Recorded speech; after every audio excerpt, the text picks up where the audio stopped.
မင်္ဂလာပါကျွန်တော်ကတော့ဒေါက်တာရဲထွန်းညာဖြစ်ပါတယ်ကျွန်တော်ဒီနေ့ပြောပြချင်တဲ့အကြောင်းအရာလေးကဒီသွားကြောက်ချစ်တဲ့အကြောင်းလေးပေါ့လေအဲ့တော့သွားကြောက်ချစ်တာကကျွန်တော်ကုသမှုဆိုတာထက်သွားကိုရေချိုးရလို့ကျွန်တော်နာမည်ပေးချင်တာပေါ့နော်သွားကိုရေချိုးပေးတယ်သွားကိုတန်ရှင်းလုပ်ပေးတယ်ပေါ့လေအဲ့တော့ဒီသွားကြောက်ချစ်တယ်ဆိုတာကတော့သွားမျက်နှာပြင်မှာကတ်နေတဲ့အညစ်အကြေးကိုချစ်ထုတ်တဲ့လုပ်ငန်းစဉ်လေးပေါ့လေလုပ်ငန်းစဉ်ဆိုတော့ तू ကအဲ့တော့ဘာကြောင့်သွားကြောက်ချစ်ဖို့လိုလဲပေါ့ဘာကြောင့်လုပ်ရလဲဆိုလို့ရှိရင်ကျွန်တော်ကသွားကြောက်တွေရှိတယ်ဆိုလို့ရှိရင်တဖုံးတွေရောင်းတယ်เนาะတဖုံးတွေရောင်းတယ်သွားတိုက်လို့ရှိရင်ဒါမှမဟုတ်အစားအစာထုတ်ဆိုင်သွေးထွက်တယ်အဲ့တော့ပေကိုတင်းအနှံ့သက်မကောင်းဘူးဒါ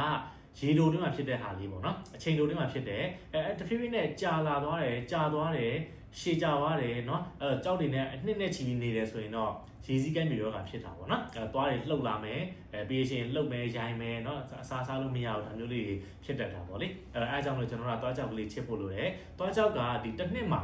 အနည်းဆုံးတော့တစ်နှစ်တစ်ကြိမ်ပေါ့ပို့ပြီးတော့ကောင်းချင်တယ်ပို့ queue site တယ်ဆိုရင်တော့တစ်နှစ်မှာ2ကြိမ်တနည်းအားဖြင့်6လတစ်ကြိမ်စီတော့ချစ်ဖို့ကောင်းတာပေါ့လေအဲ့ဒါဆိုလို့ရှိရင်တော့ကျွန်တော်တို့ကဒီသွားကြောက်တွေကင်းဝေးသွားလို့ရှိရင်တဖုံနဲ့တန့်သွားမယ်အဲ့တော့တချို့စိုးရင်ကြတာနောက်ဆက်တွဲရှိတာပေါ့ဒီသွားကြောက်ချစ်လိုက်လို့ရှိရင်သွားတွေများကျဲကုန်မလားဒါမှမဟုတ်သွားတွေများပဲ့ကုန်မလားဆိုတော့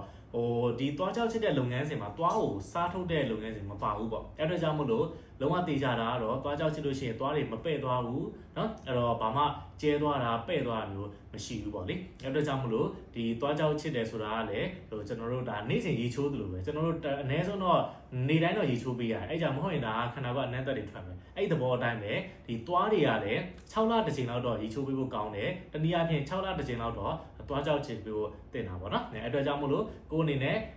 တချို့ဆိုရင်လုံးဝမချစ်ဘူးတဲ့တောင်ရှိတယ်သွားကြောက်ကိုလုံးဝအစတွေကတော့ငယ်ကတည်းကအခုထိကြီးလာပြီးလုံးဝသွားကြောက်ကိုတစ်ခါမှမချစ်ဘူးတဲ့သူတွေလည်းရှိတာပေါ့နော်အဲ့ဒါမျိုးဆိုရင်ကျွန်တော်တို့ကသွားမှာ